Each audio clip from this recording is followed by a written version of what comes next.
So hello everyone. I hope you all are doing good. अपन पिछले video में thermodynamic process के बारे में देखे थे और वो अब इस वीडियो में अपन देखेंगे कि कितने टाइप के प्रोसेस होते हैं. That is at a constant pressure, at a constant temperature, at a constant volume and at a constant heat. So first let us see isothermal process.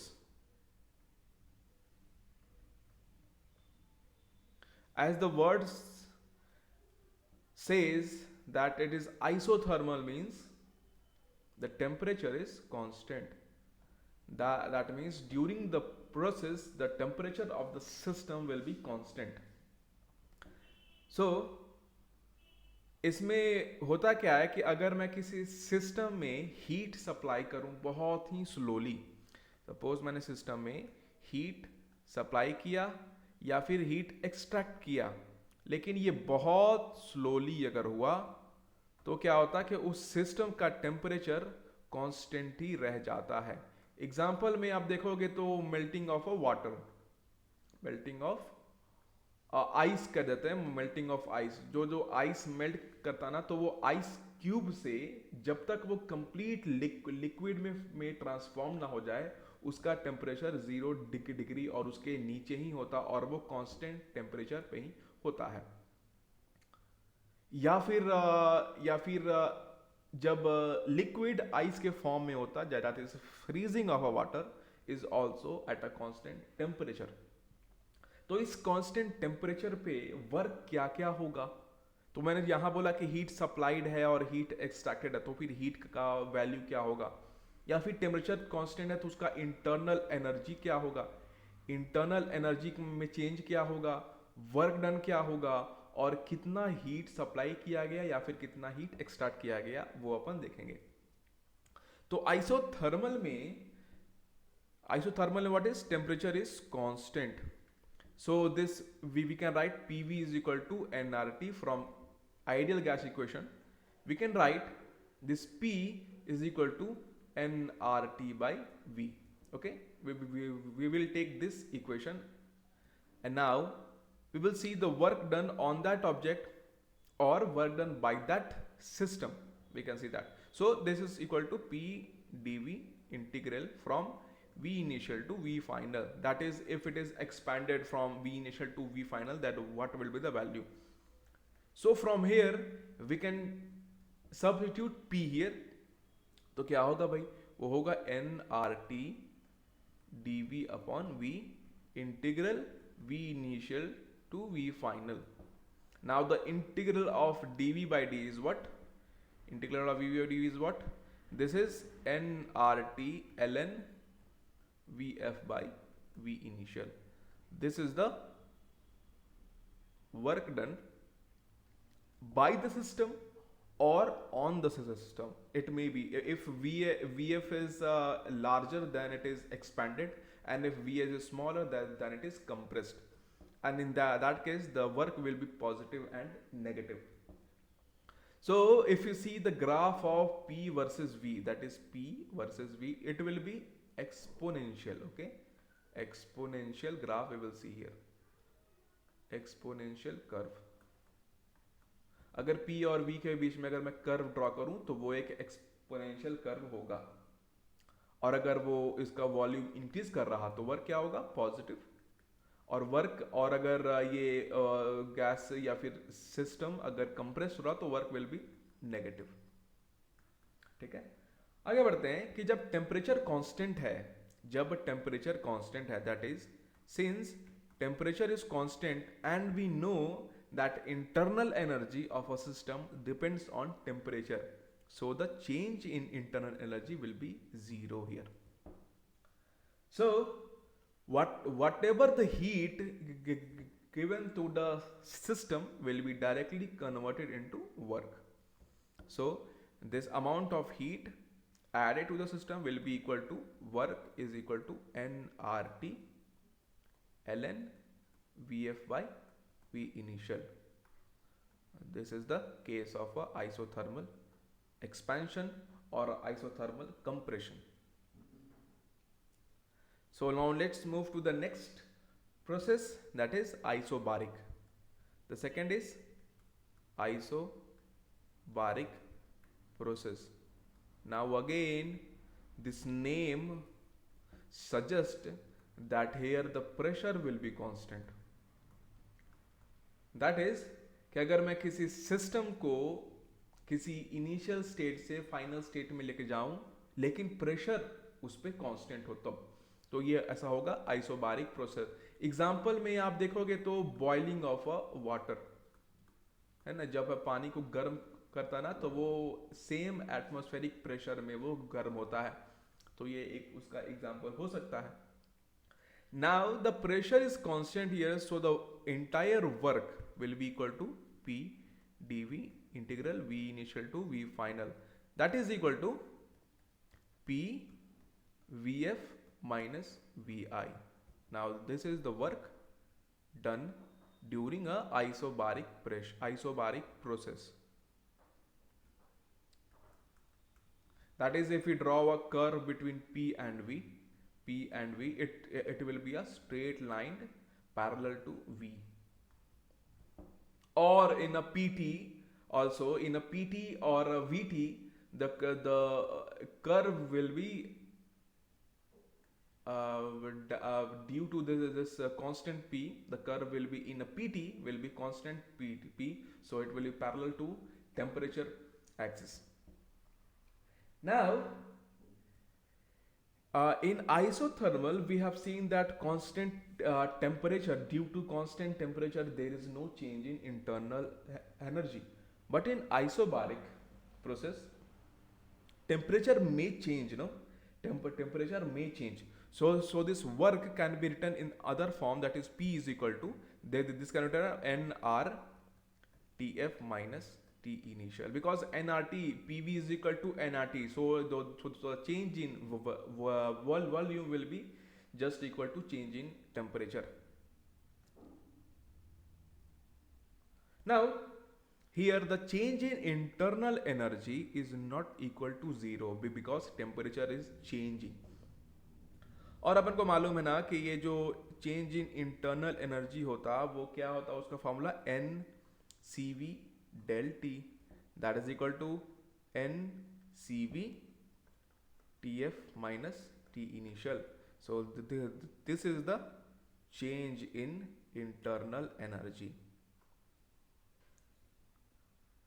So इस आइसोबारिक प्रोसेस में अपन दो चीजें देख लिए, work को मैंने देखा और चेंज इन इंटरनल एनर्जी को भी देख लिया. But what about heat, what about heat flow? So we know that now the amount of heat added is equal to change in internal energy plus some work done. So this will be equal to N CV TF minus T initial plus NR TF minus T initial. Now we can take the common TF minus T initial, it will be equal to N CV plus NR into TF minus T initial, and we can take N also common, so N is equal to CV plus R TF minus T initial. अब मैं यहाँ पे एक खास चीजें देख पा रहा हूँ ना, CV plus R that is equal to CV plus R is equal to CP. If you remember this, Q is equal to N CP TF minus T initial. And बहुत लोग कंफ्यूज होंगे कि ये सर CP और CV है क्या, ये क्या स्पेसिफिक हीट है या फिर मोलर हीट है. तो ये CV is a specific heat capacity at constant volume, and the CP is also specific heat capacity at constant pressure. So these are the things. Isobaric process में change in internal energy अपन ने देख लिया, work done in the system और by the system वो भी देख लिया, और heat added to the system वो भी अपन ने देख लिया. So now let's move to the next process, that is isochoric process. and this is the most simplest process, that is isochoric process. ये सबसे सिंपल वाला है। क्यों भाई? ये नाम से मालूम पड़ रहा ना, क्या नाम मालूम पड़ रहा है कि वॉल्यूम कांस्टेंट है। तो जब वॉल्यूम ही कांस्टेंट है तो वो सिस्टम ना ही एक्सपैंड किया ना ही कंप्रेस्ड हुआ, means the work done by the system or on the system is always equal to zero, because the work done is only due to change in volume, so work done will be zero. But this whatever the heat applied to the system will be only the change in internal energy, मतलब उस system पे जो भी मैं heat supply करूंगा वो सारा का सारा यूज हो जाएगा उस सिस्टम के इंटरनल एनर्जी को चेंज करने में। क्लियर है क्या भाई? तो और आपको मालूम है ना कि जो चेंज इन इंटरनल एनर्जी क्या होता था, N C V del T, which is equal to heat supplied.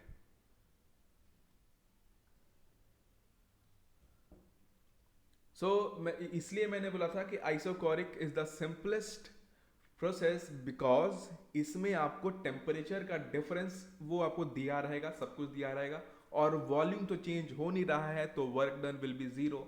So internal energy and the heat supplied both have a same expression, that is NCV del T, और वो change in temperature जो भी हो वो अपन देख भी सकते बाद में। So now the fourth process, that is adiabatic process, the most complex process। adiabatic process सबसे ज्यादा कॉम्प्लेक्स प्रोसेस यही है। एडियाबेटिक नाम से अपन को कुछ भी मालूम नहीं पड़ता, ना ही इसमें कांस्टेंट प्रेशर है, ना ही इसमें कांस्टेंट वॉल्यूम है, ना ही इसमें कांस्टेंट टेम्परेचर है।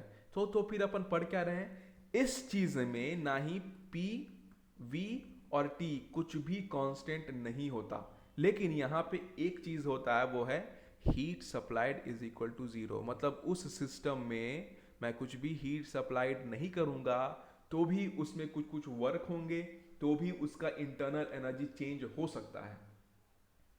तो इसमें क्या होगा भाई, और आपको एक चीज और मालूम, that is Q is equal to change in internal energy plus work. So this is zero, so the change in internal energy will be minus of W, that is negative of work done.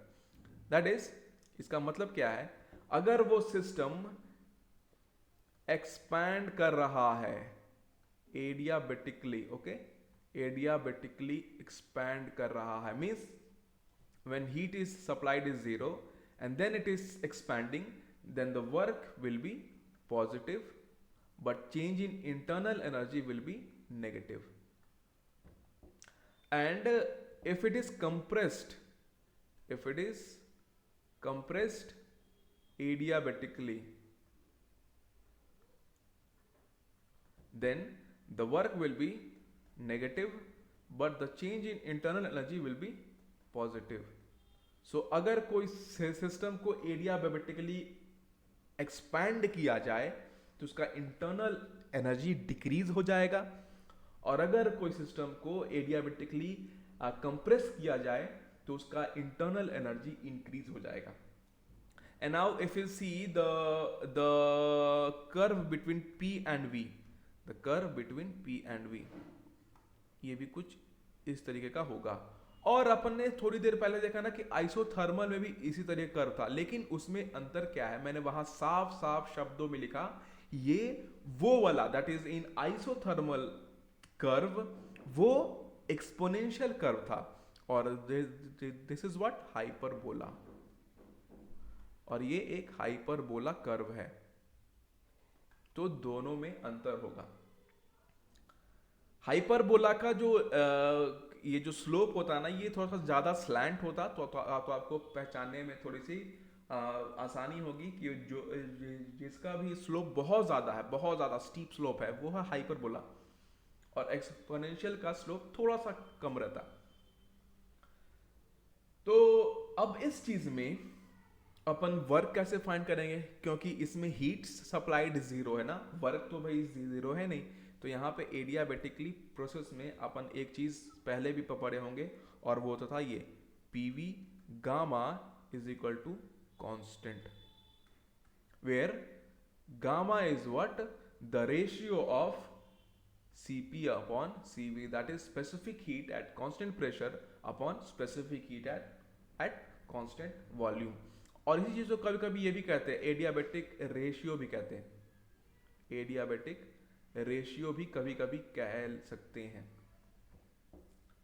तो इस चीज से अपन एक करते हैं ना, P1 V1 gamma is equal to P2 V2 gamma, इस तरीके से भी अपन कह सकते हैं, जो कि इसको अपन यूज भी करेंगे थोड़े देर के बाद, है ना।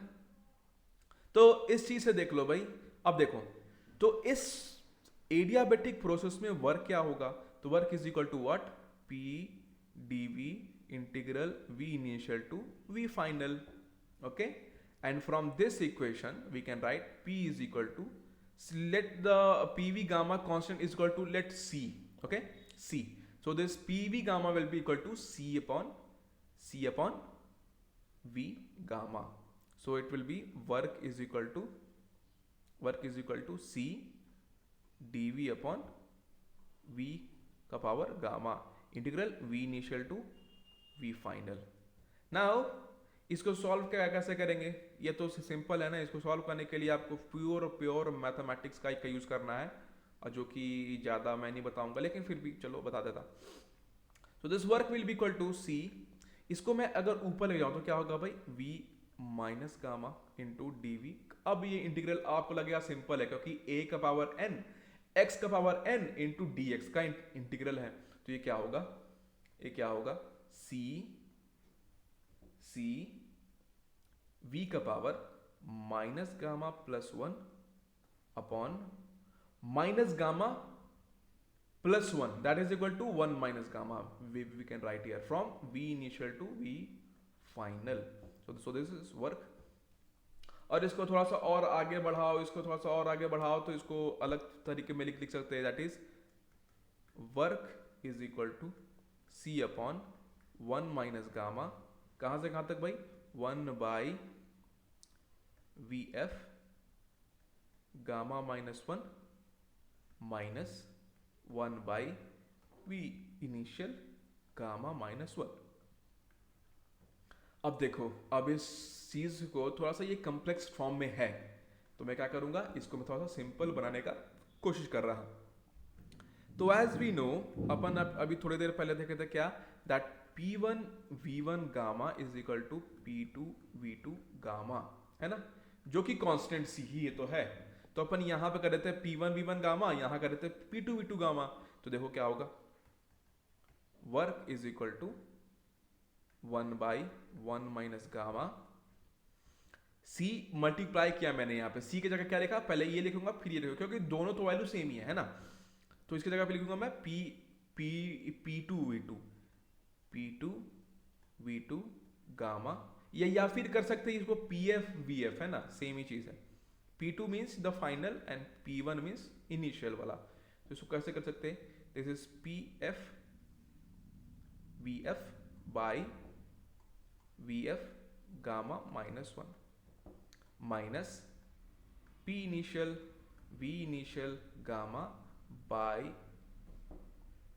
V initial gamma minus 1। और इसको आप सॉल्व करोगे तो क्या आएगा, इसको आप ऊपर लेके जाओ, ठीक है, इसको आप ऊपर लेके जाओ तो क्या होगा, वो V gamma into V minus gamma plus 1, है ना भाई। तो माइनस गामा और प्लस गामा कैंसिल हो जाएंगे और क्या बचेगा, सिर्फ plus 1। So it will be equal to, work will be equal to 1 minus gamma PF VF minus PI VI। So ये बहुत ही, अब जाके ये बहुत ही ज्यादा सिंपल इक्वेशंस हो चुका है। ये किस तरीके से कैंसिल आउट हुआ आप देख भी सकते हैं। इसको अलग पेन से मैं इसको करता, सपोज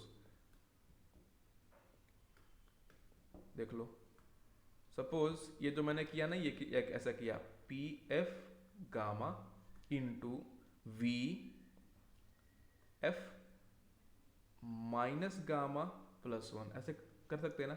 और आपको मालूम है दैट इज a का पावर x इंटू a का power y, that will equal to a का पावर x प्लस y, तो है ना। तो VF is equal to gamma minus gamma plus one. So ये गामा गामा कैंसिल, क्या बचेगा V F. So we have written V F. So ये equation आपको याद रखना है, ये बहुत ही ज़्यादा इंपॉर्टेंट इक्वेशन है। और कभी कभी इसको अलग तरीके से ऐसे भी कर सकते, that is since we know that P V is equal to N R T. So ये जो चीज़ है ना P1 V1 ऐसे करके, तो अगर मैं कहूँ ऐसे करूँ कि that P1 V1 is equal to NRT1, है ना, P इनिशियल और V इनिशियल, और PF VF is equal to NRTF। तो जब ये सम होगा तो ये क्या बचेगा, ये that is P initial P final V final minus P initial V initial is equal to what, NRT T final minus T initial. Therefore, the work is equal to NR T final minus T initial by 1 minus gamma. ये एक formula हो गया भाई, विच is equal to, एक और formula अपन देखना भी, P F V F minus P initial V initial by 1 minus gamma. तो ये दो इक्वेशंस आपको work done in a adiabatic process का फाइंड हो चुका। इसको अपन जैसे अपन यूज करना चाहे कर सकते हैं। और यही तो होता है ना, तो मैंने क्या बोला कि एडियाबेटिक प्रोसेस में work done is what, this value, और change in internal energy will be equal to negative of work. Changing internal energy will be negative of work and the heat is zero. So these are the things for adiabatic processes. So the next is, that is sixth one, is cyclic process. Now here the cyclic process means if a system goes from initial to final and then again return from final to initial, then the process is called as cyclic process. Cyclic process means, suppose here it is initial and it is final, so it goes from initial to final and again comes from final to initial. This is called cyclic process. Means the final state and initial state are same after the process ends. That is, the initial state and final state are same. Therefore, initial and final are same, therefore the change in internal energy will be equal to 0, because the states are same, that is the temperature, pressure and everything will be same. So the initial state and the final states are same, that means the change in internal energy will be 0. So whatever will be the heat supplied will be transformed into work only. So suppose we have two types of cyclic processes. Suppose this is PV curve. Now this is the initial A and this is the final B. Suppose, so the particle goes from A to B through here and comes from B to A from here. This is 1, this is 2. Now this is what, anti-clockwise, no, this is what, anti-clockwise. And in this figure you can see that जब वो body A से B में जा रहा था तो work done इतना था, है ना भाई, जो कि कम है।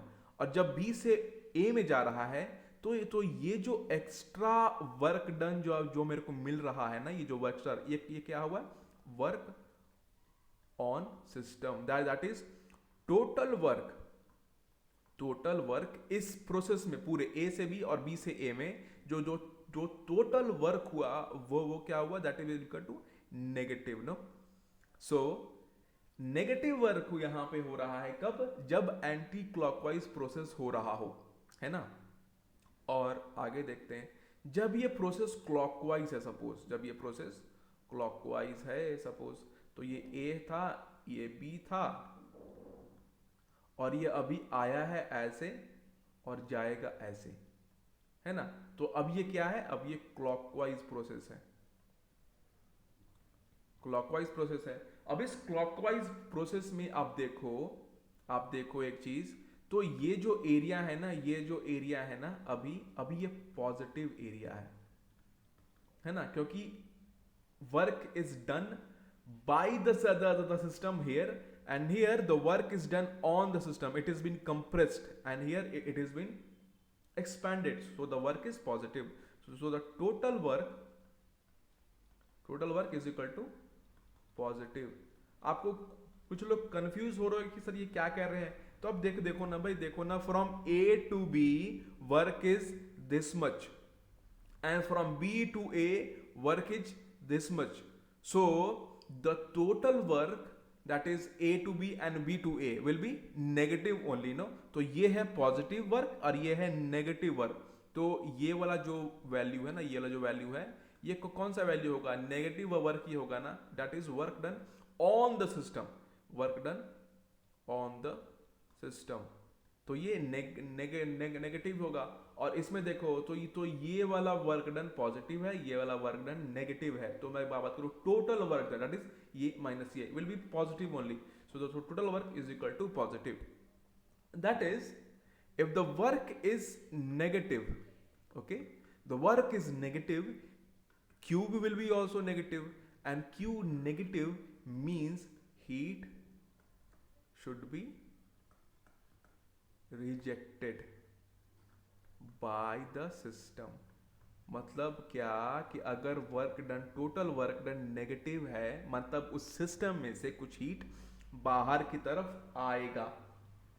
और जब वर्क डन पॉजिटिव है तो heat will be also positive, and now the heat positive means heat is supplied, है ना, सप्लाइड टू सिस्टम, मतलब नेट हीट सिस्टम को सप्लाई किया जा रहा है यहां पे। तो ये था साइक्लिक प्रोसेस के बारे में। अब एक छोटा सा और बचा हुआ है, वो है 7th number, that is free expansion, जो कि अपन पहले भी देख चुके हैं, लेकिन थोड़ा सा अपन देख लेते हैं एक्सपेंशन। तो इस, अब देखो बात ध्यान से सुनना, फ्री एक्सपेंशन में जब मैंने फ्री एक्सपेंशन एक बार जब मैं बता रहा था, उस वक्त मैंने बोला होगा कि free expansion is a sudden change in volume, है ना, सडन चेंज है, और उस सडन चेंज में हीट का ट्रांसफर नहीं होता, that is it is a adiabatic process. कैसा प्रोसेस है ये? एडियाबैटिक प्रोसेस है, that means the change in heat is equal to 0। Now the change in volume is instantaneous, that is वो एक तुरंत छोटे से समय में उसका वॉल्यूम तुरंत एक्सपैंड कर गया, मतलब फ्री एक्सपेंशन में वर्क इज ऑल्सो 0। और जब आपको मालूम ही है ना, जब वर्क डन 0 है, हीट सप्लाइड 0 है, तो इंटरनल एनर्जी का चेंज में भी कोई चेंजेस नहीं आने वाला। So in the free expansion work is 0, change in internal energy is 0, adiabatic process है वो, that is the heat supplied to a system और the heat extracted is 0। So this process, that is the free expansion, cannot be plotted, that is it cannot be plotted on PV curve। इस expansion को PV curve पे plot करना impossible है। तो ये था thermodynamic process के बारे में। अब नेक्स्ट टॉपिक देखेंगे अगले वीडियो में, तब तक के लिए थैंक यू।